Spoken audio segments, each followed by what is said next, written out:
Salut tout le monde, alors aujourd'hui on va parler d'entretien de voitures électriques et plus particulièrement de l'entretien de ma MG4 Luxury V2 pour le coup.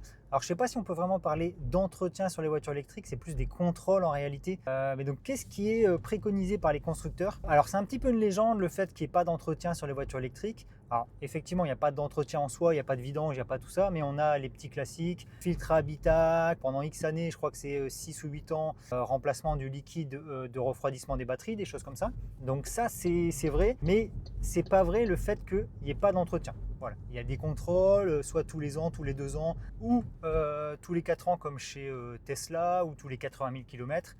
Mais pour la plupart des constructeurs, c'est tous les 1 an ou 2 ans. Voilà, le prix varie. Ça peut aller de 40 à 100 euros pour les premiers entretiens. Et au bout de 3-4 ans, ça peut aller aux alentours des 300 euros. Donc ça va dépendre vraiment des marques. Il y a des marques où c'est très peu cher. Il y a d'autres marques où c'est beaucoup plus cher, comme le premier entretien pour la MG4 Luxury, c'est 140 euros. Le deuxième, c'est 240. Troisième, c'est 140. Et le quatrième, c'est 320, il me semble. Voilà, c'est ce qu'ils m'ont, enfin, c'est les chiffres que MG m'ont annoncé. Donc là, c'était un contrôle. Ils ont branché la valise, ils ont fait un tour du véhicule, ils ont regardé les pneus, les freins, les disques. Voilà, bon, sur une voiture électrique, ça s'use très peu, forcément. On freine presque jamais. Quand on a le one pedal, on freine jamais. Même si c'est un one pedal qui n'est pas jusqu'à l'arrêt, on freine très peu. Voilà. Donc ça, c'est première chose. Du coup, vu que je vais faire l'entretien de ma MG4 Luxury des 2 ans pour le coup, je vais vous parler de ce qu'ils ont fait, je vais vous parler du temps qu'ils ont mis, je vais vous parler du prix, je vais vous parler aussi du SOH. Donc SOH, c'est le taux de dégradation de batterie, donc que j'ai demandé en même temps. Chez MG, il n'y a pas les mises à jour à distance, les mises à jour OTA à distance ne sont pas disponibles. Donc ils font les mises à jour mais via clé USB. Donc moi j'avais déjà l'avant-dernière mise à jour.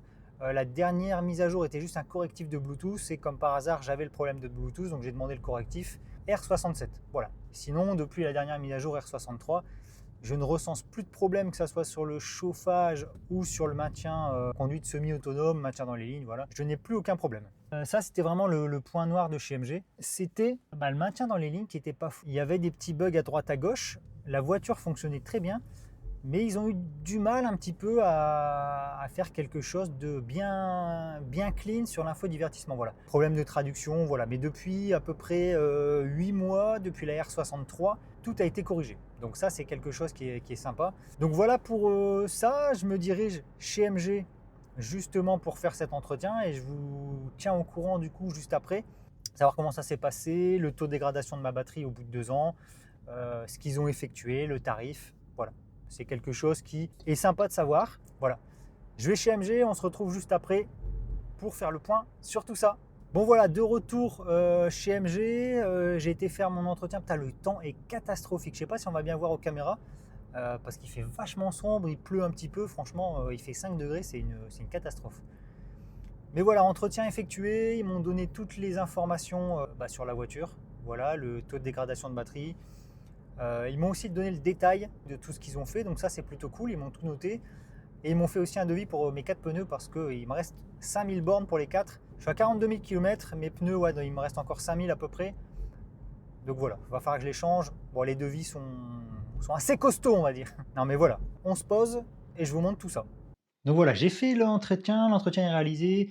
J'ai payé 240 euros. Normalement c'était 253, j'ai peut-être une petite remise. Bon, comme je vous disais, les entretiens de véhicules électriques, il y en a, hein, c'est pas une légende, c'est plus un contrôle pour le coup, comme je vous disais avant. C'est des contrôles, ça coûte moins cher que de l'hybride ou du thermique. C'est des fois tous les 1 an, tous les 2 ans, des fois 4 ans. Tesla, c'est un peu plus long, c'est 80 000 km ou 4 ans, il me semble. C'est un entretien qui est optionnel, donc voilà, pour l'info. Je vais vous montrer ce qui a été fait. Donc en gros, pour 240 euros, qu'est-ce qui a été fait? Il y a eu un contrôle entier du véhicule, il y a eu le filtre anti-pollen, il me semble, remplacement du coup le liquide de frein, contrôle total, bon, ceinture, voilà, les freins, les disques, bon, à mon avis, ils notent des trucs pour dire on a vérifié plein de trucs, mais en réalité, des entretiens, il n'y en aurait pas besoin. Ils branchent la valise, ils vérifient. Il y a 2-3 trucs à faire, c'est vrai, mais bon, c'est pas, il n'y a pas grand chose de fait, surtout que via l'application, on a déjà tout. Si on a le moindre problème, l'application nous le dit, soit par un SMS ou soit en une notification via l'application. Donc ça, c'est cool. Pression des pneus, enfin vraiment tout. Donc ça, c'est un point important. Au niveau des tarifs, donc là, c'est 240 euros. Si vous voulez, en fait, chez MG, ça fonctionne tous les 4 ans. Première année, c'est 140. Deuxième année, c'est 240. Troisième année, c'est 140. 4e année, c'est 320, il me semble, et ça recommence comme ça tous les 4 ans. 4e année, ils font beaucoup plus de trucs. Là, pour le coup, il y a peut-être un réel intérêt, mais je pense que pour les autres, c'est juste une vérification pour être sûr qu'il y ait pas de souci. Donc voilà, j'ai demandé aussi le SOH, donc test de dégradation de la batterie. Donc qu'est-ce qu'il en est? J'ai pour le coup 42 000 km, 2 ans tout rond.